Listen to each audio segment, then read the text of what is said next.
अस्सलाम वालेकुम, नमस्कार। साल 2008 में राजधानी मुख्यालय स्थित एनके पब्लिक स्कूल में पढ़ने वाला एक साधारण सा बच्चा, जिसने बोर्ड परीक्षा का जब रिजल्ट आया तब हर किसी का ध्यान अपनी ओर आकृष्ट किया। मुस्लिम समाज जिसमें पढ़ाई का रेशो उस ज़माने में भी कम था, आज हालांकि काफ़ी सुधार हुआ है, तो मुस्लिम होने के नाते भी और राज्य स्तरीय मेरिट में स्थान बनने की वजह से वो लड़का चर्चित रहा। इसमें खास बात यह है कि शेख मोहम्मद जो आज डॉक्टर हैं, उनका मेरिट में आना आश्चर्यचकित करने वाला था। उससे ज़्यादा आश्चर्यचकित करने वाला था उनका जो दावा उनके वालिदैन ने, उन्होंने एक ड्रीम देखा था और उस टाइम मीडिया के सामने उस लड़के ने अनाउंस किया था कि भविष्य में डॉक्टर बनकर मैं देश की सेवा करूंगा। आज वही लड़का डॉक्टर शेख मोहम्मद के रूप में हमारे बीच मौजूद है। डॉक्टर साहब, स्वागत है आपका। बहुत बहुत शुक्रिया। बहुत बहुत थोड़ी शुरुआत मैंने की है, ज़्यादा डॉक्टर साहब से जानेंगे क्योंकि डॉक्टर साहब से आज मुलाकात करने के लिए आए हैं और बड़े लंबे इंतज़ार के बाद। पहले टाइम लेने में वक्त लगा थोड़ा, माफ़ी के साथ, और उसके बाद जब डिसाइड हो गया कि आज 5 बजे मिलना है, तो अभी करीब 9:30 बजे हम आप लोगों से मुखातिब हैं। कहाँ से शुरुआत हुई शेख मोहम्मद की, डॉक्टर शेख मोहम्मद बनने की कहानी की शुरुआत कहाँ से हुई? इसकी शुरुआत बहुत पहले से हुई। सबसे पहले मेरे फादर साहब का ड्रीम था डॉक्टर बनने का, लेकिन पारिवारिक परिस्थितियों और कई कारणों से वो उनका सपना पूरा नहीं हो पाया। तो ये एक पिताजी के मन में एक सपना था कि वो डॉक्टर नहीं बन पाए तो शायद उनका बेटा शायद उनका सपना पूरा कर सके। मेरी सिस्टर बहुत इंटेलिजेंट है, निस्बा खान, उसने भी तैयारी की थी। और आज अगर मैं डॉक्टर बन पाया हूँ तो मुझे लगता है कहीं ना कहीं मेरी सिस्टर का और मेरी मदर का इसमें बहुत बड़ा रोल है, क्योंकि मेरी सिस्टर ने मुझे पढ़ाया हमेशा से। और मेरी माँ चूँकि ज़्यादा पढ़ी लिखी नहीं थी, लेकिन उन्होंने हर कदम पर मुझे सपोर्ट किया। जब जब मैं टूट के बिखरना चाहा तो उन्होंने मुझे निखरने की ओर बढ़ाया, हमेशा मुझे बिखरने नहीं दिया कभी भी। क्योंकि जीवन में आज तक के सफ़र में कई बार कठिनाइयाँ आई, कई बार बहुत डिफ़िकल्ट सिचुएशंस थी।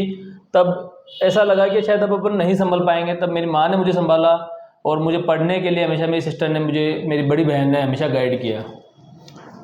2008 में जब मेरिट का रिजल्ट था, तब भी दैनिक अखबार जो प्रतिष्ठित अखबार है, राज्य स्तरीय न्यूज़ में आपका जो अटैचमेंट माँ के साथ शो हो रहा है, मीडिया ने उसको भी हाईलाइट किया, तो विशेष आपका लगाव है वहाँ से। अनपढ़ होने के बावजूद उन्होंने बहुत गाइड किया आपको, बहुत अच्छे से संभाला। मेरी मदर का जो है हमेशा से मतलब बहुत जज्बा बहुत ऊपर है। मेरी मम्मी का शुरू से जज्बा है कि मतलब अगर मैं नहीं पढ़ सकी तो मेरे बच्चे बहुत पढ़ेंगे। मेरी सिस्टर बहुत इंटेलिजेंट रही है हमेशा से। मेरे ब्रदर जो है अभी इंग्लैंड में है और वर्ल्ड की top most company Jaguar land rover में वो एक लीड इंजीनियर की पोस्ट पर काम कर रहे हैं, बर्मिंघम यूके के अंदर। 10th बोर्ड के बाद आगे की क्या सूरत हाल रही, किस तरह की जर्नी रही? 10th क्लास में बोर्ड रैंक के बाद में मैंने पूरी तरह से अपने आप को डेडिकेट कर दिया था पीएमटी की तैयारी के लिए। उस टाइम पर नीट नहीं हुआ करती थी, उस टाइम पे पीएमटी होती थी, जिसमें स्टेट लेवल पर राजस्थान पीएमटी और सेंटर पर AIPMT या CPMT के नाम से होती थी। तो मैंने 10th क्लास के बाद में ही सीधा अपना जो है पूरा फोकस पीएमटी के ऊपर डाइवर्ट कर दिया था। जी, फिर क्या रिजल्ट रहा पीएमटी का? किस तरह से, क्या सफलता मिली, नहीं मिली, कितने अटैम्प्ट रहे, क्या रहा? मैंने मेरा फर्स्ट अटैम्प्ट दिया था 2010 में और मेरा पहले अटैम्प्ट में ही राजस्थान पीएमटी में टॉप रैंक थी और ऑल इंडिया पीएमटी में मेरी टॉप रैंक थी। राजस्थान पीएमटी में रैंक 20 और ऑल इंडिया पीएमटी में ऑल इंडिया रैंक 360 रैंक रही थी मेरी। फिर आपका मेडिकल कॉलेज कौन सा मिला? मुझे इस रैंक पर सभी मेडिकल कॉलेज मिल रहे थे, बट जैसे कि मैं जयपुर का था और जयपुर का होने के नाते एक देश का प्रतिष्ठित मेडिकल कॉलेज जयपुर में है, SMS मेडिकल कॉलेज, तो मैंने SMS मेडिकल कॉलेज ही चूज़ किया अपने लिए। आपने रेजिडेंस के रूप में जयपुर का जिक्र किया, तो डॉक्टर शेख मोहम्मद की जड़ें कहाँ से हैं? आपके जो पुरखे थे जयपुर के थे या बाहर किसी गांव से आप बिलोंग करते हैं? मेरे पुरखे हैं वो डीडवाना तहसील के, अब तो डीडवाना जिला हो गया है, डीडवाना जिले के मोलासर में एक छोटा सा गांव है झाड़ोद, वहाँ से आए हैं। फिर आपका MBBS कंप्लीट होता है। इसमें भी जैसे पीछे हम देख रहे हैं, बोर्ड में राज्य स्तरीय मेरिट 12th के साथ फर्स्ट अटेम्प्ट में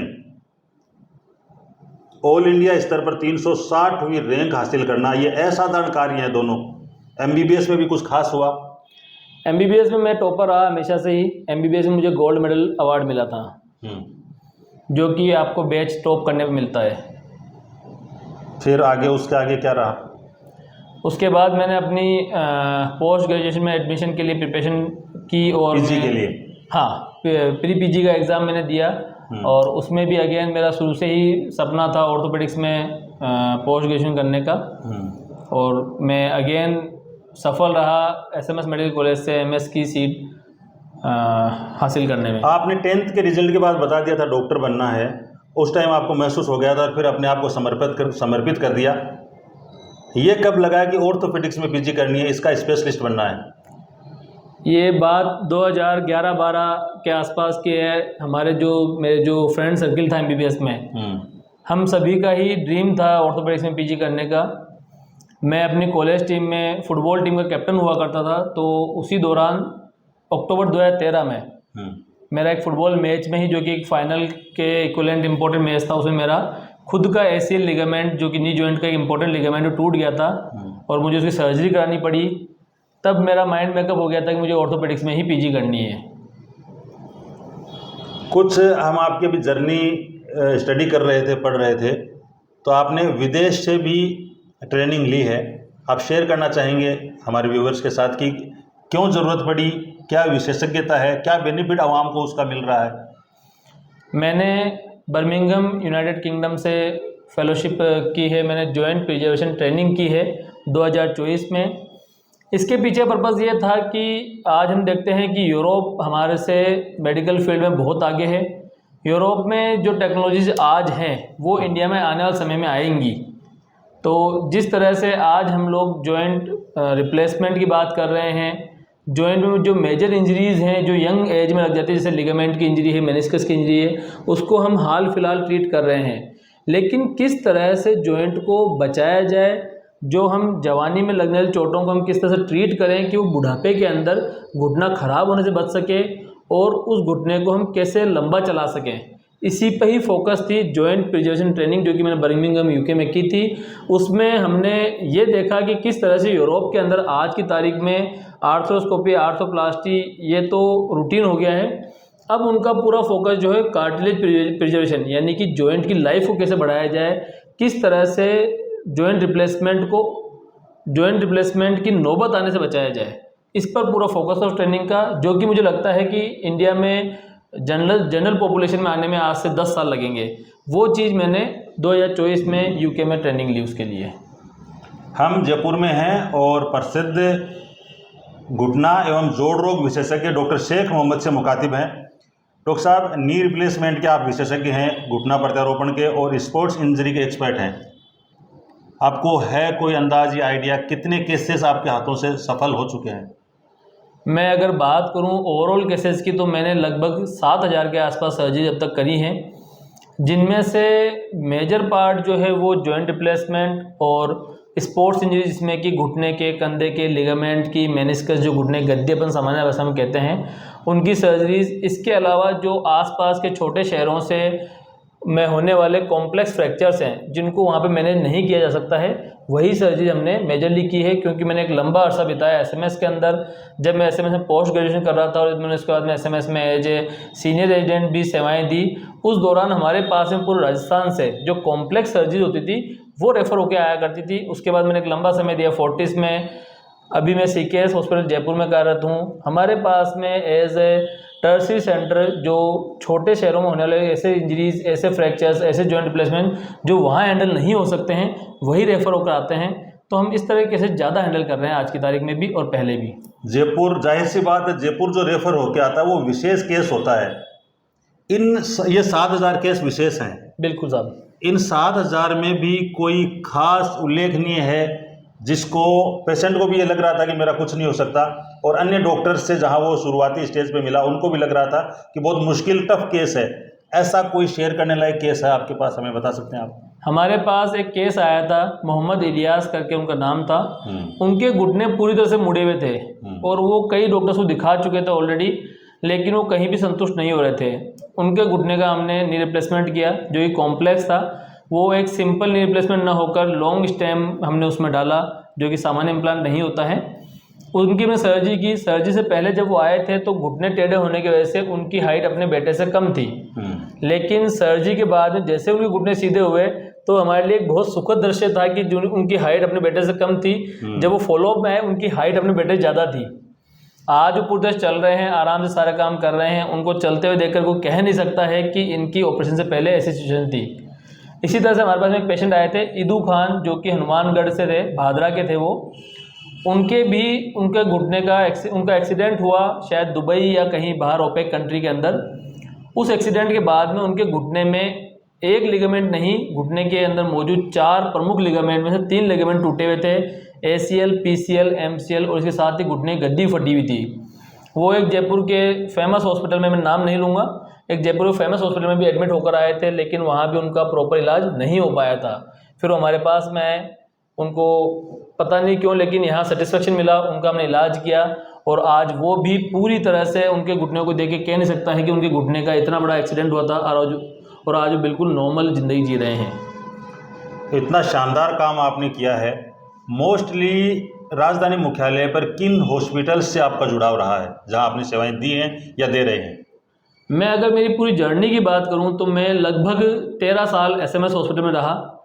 मेरा MBBS के लंबा समय वहाँ बीता। मैंने MS ऑर्थोपेडिक्स वहाँ से की, फिर मैंने MS के बाद भी वहाँ अपनी सेवाएं दी, तो मैं लगभग 13 साल SMS में रहा।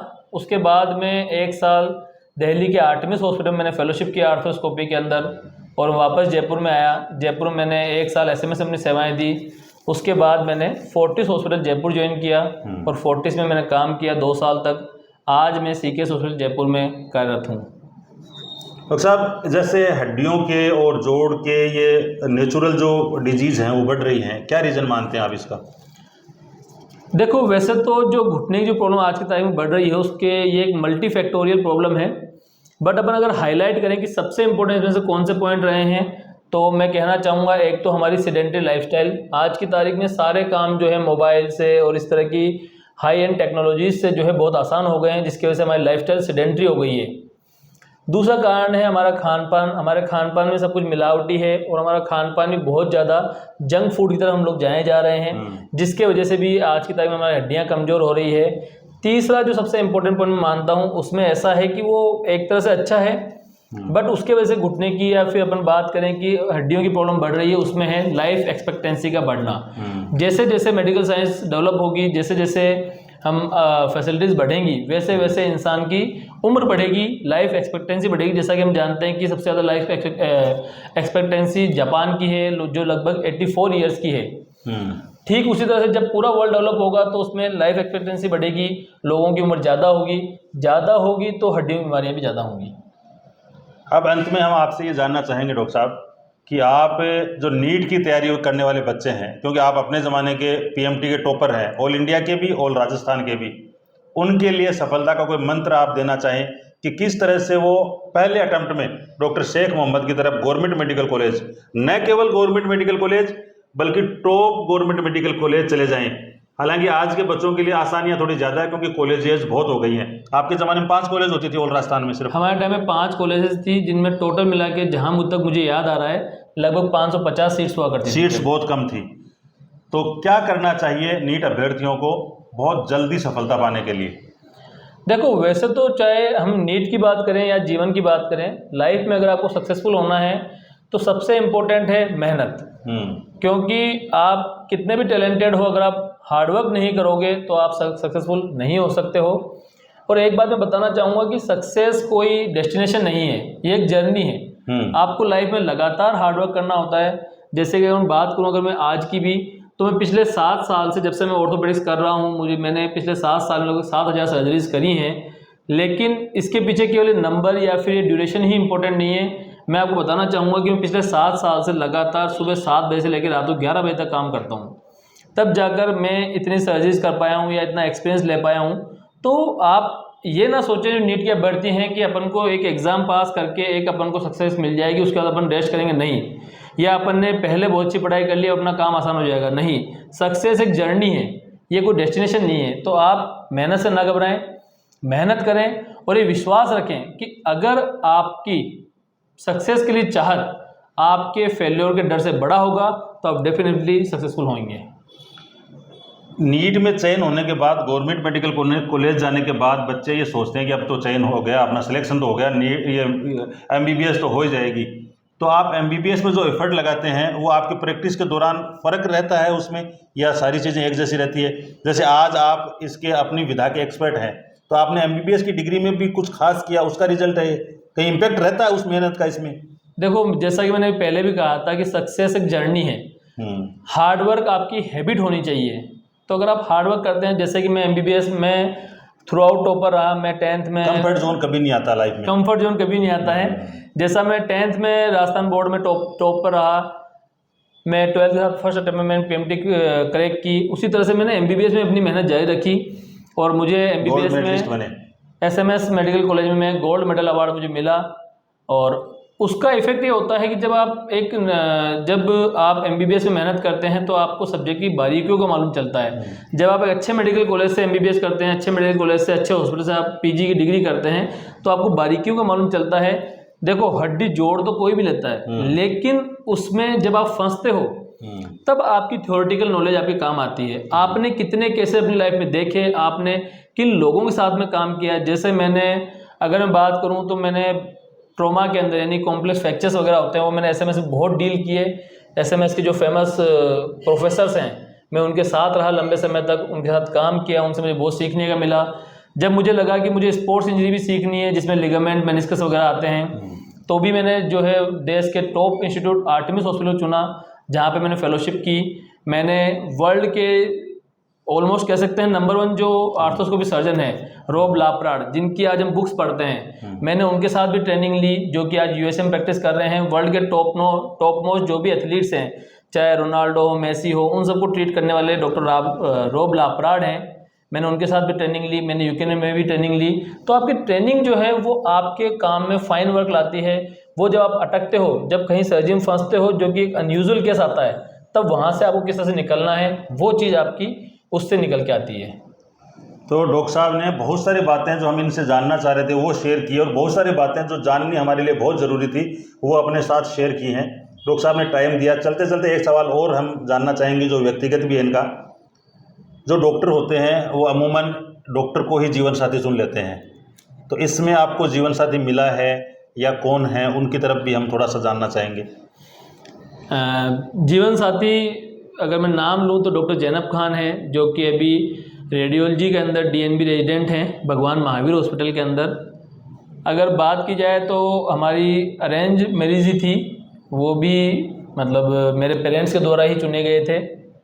और करीब 1 महीने पहले डॉक्टर साहब पापा जी बन गए हैं, और डॉक्टर जैनब है वो झाड़ोद निवासी जनाब उस्मान खान जी अध्यापक, और उनके भाई जो जैनब है उसके भाई नेवी में, उनके फादर नेवी में थे और उनके दादाजी नेवी में थे। तो बहुत शानदार बैकग्राउंड है, और ख़ास तौर से ससुराल वालों की तरफ से आज हम यहाँ हैं। तो पूरी की पूरी फैमिली ब्यूटी विथ ब्रेन है, और एक ऐसा सुलझा हुआ व्यक्ति है, एक ऐसा सुलझा हुआ युवा है जिससे बात करने का मन करता है। अभी जब हम यहाँ बैठे हैं तो बात करते जाएं, बात करते जाएं, बात करते जाएं, ऐसा लग रहा है। और एक जो कहावत है कि जिन पेड़ों को फल लगे हुए होते हैं वो पेड़ झुक जाते हैं, उनकी टहनियाँ झुक जाती हैं। तो विनम्रता, सादगी और हंसमुख स्वभाव के धनी डॉक्टर शेख मोहम्मद खान साहब, कायम खानी पहाड़ियान साहब, जो मूलतः झाड़ोद गांव के रहने वाले थे, उनके परिजन या पुरखे, इन्होंने हमें अपना बेशकीमती वक्त दिया। हमारे पास शब्द नहीं है कि किन शब्दों में हम डॉक्टर साहब का शुक्रिया अदा करें। हम आपके उज्जवल भविष्य की कामना करते हैं। डॉक्टर साहब लंबे टाइम फोर्टिस में रहे, SMS में रहे, और इन दिनों आप जयपुर में सीकर रोड स्थित CKS अस्पताल में तन मन धन से वहाँ सेवाएं दे रहे हैं। मिलना बहुत दूभर होता है, लेकिन चूंकि आप सेवा कार्य कर रहे हैं और जिन लोगों से आपका मिलना बहुत ज़रूरी है, उनके लिए आप अवेलेबल हैं अपॉइंटमेंट लेने के बाद, अपने पर्सनल क्लिनिक पर भी और CKS में भी। तो डॉक्टर साहब बहुत बहुत आभार, बहुत बहुत शुक्रिया आपका।